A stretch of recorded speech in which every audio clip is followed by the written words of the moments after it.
ਕਾਕੜ ਸਾਹਿਬ ਯਾਰ ਚੰਗੇ ਬਾਦਸ਼ਾਹ ਬਣੇ ਨੇ, ਸਾਡੇ ਮਾੜਿਆਂ ਬੰਦਿਆਂ ਨੂੰ ਮੂੰਹ ਹੀ ਮੋੜ ਗਏ ਨੇ। ਜਿਵੇਂ ਉਹ ਆਪਣਾ ਕਿਸੇ ਜੰਗਲ ਦੇ ਵਿੱਚ ਸ਼ੇਰਨੀ ਨੂੰ ਕਿਸੇ ਨੇ ਛੇੜਿਆ ਜਾਂ ਨਾ ਰਾਤ ਨੂੰ, ਤੇ ਉਹ ਬੜਾ ਰੌਲਾ ਪੈ ਗਿਆ। ਸਵੇਰੇ ਦਿਨ ਚੜਿਆ ਤੇ ਲਾਲਾ ਲਾਲਾ ਹੋ ਗਈ ਜੰਗਲ ਵਿੱਚ ਕਿ ਰਾਤੀ ਕੋਈ ਸ਼ੇਰਨੀ ਨੂੰ ਛੇੜ ਗਿਆ, ਪਰ ਲੱਭਦਾ ਨਹੀਂ ਪਿਆ ਕੌਣ ਹੈ। ਸ਼ੇਰ ਨੂੰ ਵੀ ਇਸ ਗੱਲ ਦਾ ਬੜਾ ਗੁੱਸਾ ਆ ਗਿਆ, ਯਾਰ ਲੱਭਦਾ ਹੀ ਕੋਈ ਨਹੀਂ ਪਿਆ ਜਿਹੜਾ ਛੇੜ ਕੇ ਟੁਰ ਗਿਆ ਵੇ।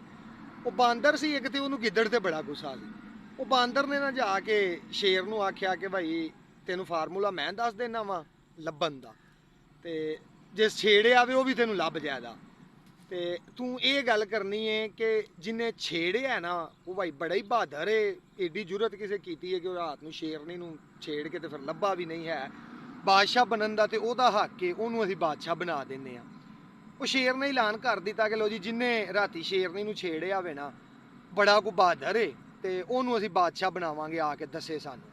ਉਧਰੋਂ ਬਾਂਦਰ ਨਾ ਜਾ ਕੇ ਗਿੱਦੜ ਨੂੰ ਆਂਦਾ ਕਿ ਤੂੰ ਆਸੂ ਸ਼ੇਰ ਨੂੰ ਜਾ ਕੇ ਕਿ ਮੈਂ ਛੇੜਿਆ ਵੇ ਤੂੰ ਤੈਨੂੰ ਬਾਦਸ਼ਾਹ ਬਣਾ ਛੜੇਗਾ, ਇਹ ਕਿਹੜਾ ਕੰਮ ਹੈ। ਉਹ ਗਿੱਦੜ ਜਨਾਬ ਉਹਦੀਆਂ ਗੱਲਾਂ 'ਚ ਆ ਕੇ ਗਿਆ, ਜਾ ਕੇ ਸ਼ੇਰ ਨੂੰ ਉਸ ਆਖਿਆ ਇੱਧਰ ਆ, ਮੈਂ ਛੇੜਿਆ ਰਾਤੀ ਸ਼ੇਰਨੀ ਨੂੰ।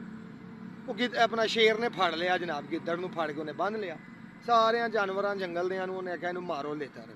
ਉਹ ਸਾਰੇ ਜਨਾਬ ਲਿੱਤਰ ਮਾਰਦੇ ਜਾਣ ਤੇ ਅਗਾਂ ਲੰਘਦੇ ਜਾਣ। ਜਦੋਂ ਬਾਂਦਰ ਦੀ ਵਾਰੀ ਆਈ ਨਾ ਲਿੱਤਰ ਮਾਰਨ ਦੀ, ਬਾਂਦਰ ਲਿੱਤਰ ਲੈ ਕੇ ਕੋਲ ਗਿਆ, ਗਿੱਦੜ ਨੂੰ ਦੁੱਖ ਲੱਗਾ, ਉਹਨੇ ਮੂੰਹ ਪਰਾਂ ਕਰ ਚੜਿਆ। ਇਹਨਾਂ ਨੇ ਮੂੰਹ ਪਰਾਂ ਕੀਤਾ ਨਾ, ਤੇ ਬਾਂਦਰ ਉਹਨੂੰ ਆਂਦਾ ਕੀ ਗੱਲ ਹੈ ਜਨਾਬ, ਜਦੋਂ ਤੇ ਬਾਦਸ਼ਾਹ ਬਣੇ ਹੋ ਸਾਡੇ ਵੱਲੋਂ ਤੇ ਮੂੰਹ ਹੀ ਮੋੜ ਗਿਆ। ਉਹ ਕਾਕੜ ਸਾਹਿਬ ਸਾਡੇ ਵੱਲੋਂ ਤੇ ਮੂੰਹ ਹੀ ਮੋੜ ਗਏ ਨੇ ਜਨਾਬ।